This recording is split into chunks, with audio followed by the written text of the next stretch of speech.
Nu kan man få en gratis cykel som dem her, hvis man er studerende vel at mærke, og har lyst til at køre rundt med en reklame bagpå. Det tilbud har alle studerende i Aalborg og Aarhus fået, og på et tidspunkt inden for meget kort tid, så er vi også i Odense og København med det her projekt. Projektet hedder studiecykel.dk, og ophavsmanden er dig, Kenneth Pinsker, er rigtigt udtalt. Ja. Velkommen til. Tak skal du have. Her er nogle af de rullende reklamesøjler, kan man vel egentlig kalde jer alle sammen, der står her.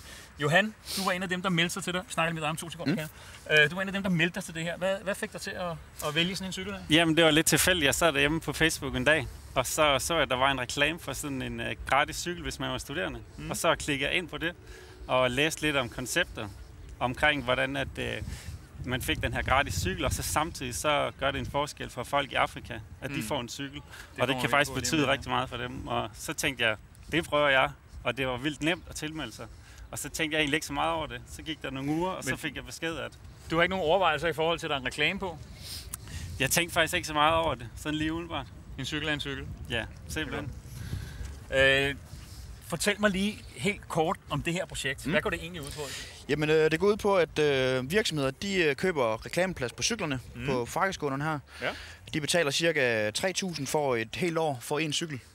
Og så kan man vælge så mange cykler, man vil, eller? Ja, lige nøjagtigt. Man skal minimum købe 5, men ellers så kan man købe op til Sembrit for eksempel. De har købt 100 cykler, 50 i Aarhus og 50 i Aalborg. Ja. Og så parer man, hvis man kan sige det sådan, virksomhederne med de studerende, at hvis det er Sembrit, det er et byggefirma, så kan det være byggestuderende eller arkitekter, eller så de kan bruge det som rekruttering samtidig med, at de brander sig på en cykel. Så de går op i en højere enhed, kan lige man sige. Ja. Og hvis man er studerende, hvordan fungerer det så? Jamen, så tilmelder man sig ind på vores hjemmeside studiecykel.dk, hvor man skriver navn, adresse og telefonnummer. Og det er helt gratis? Det er helt gratis. De skal betale et depositum på 500 kroner, hvor de får noget af det tilbage, når de afleverer cyklen. Der er 2 service-check, de skal til i løbet af det år, der er gratis. Og så er det afleveringseftersyn, der koster en del af det depositum.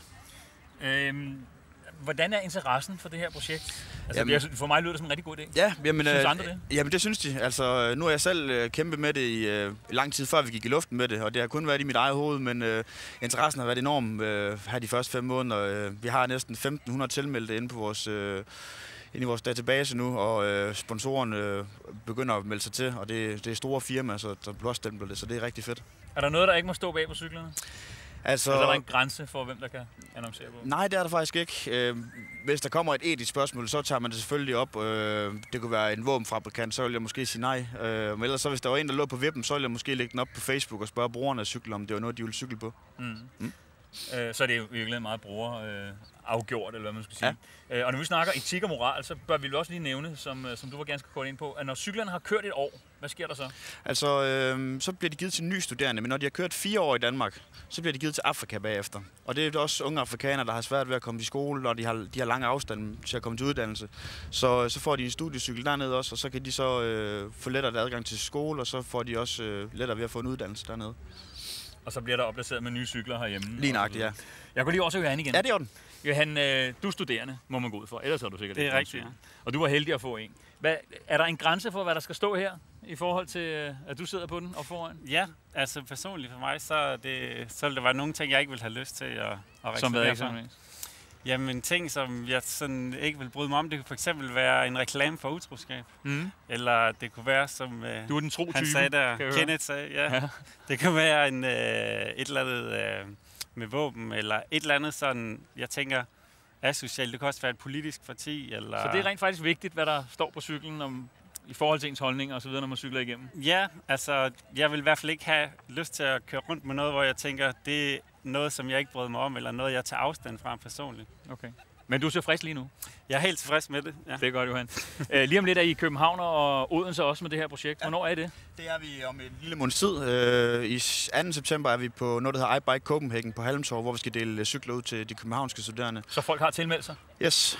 Og i 6. og 7. september i Odense, hvor vi er på en studiestartsmesse, hvor vi også skal dele cykler ud dernede. Så er vi ved at være landsdækkende.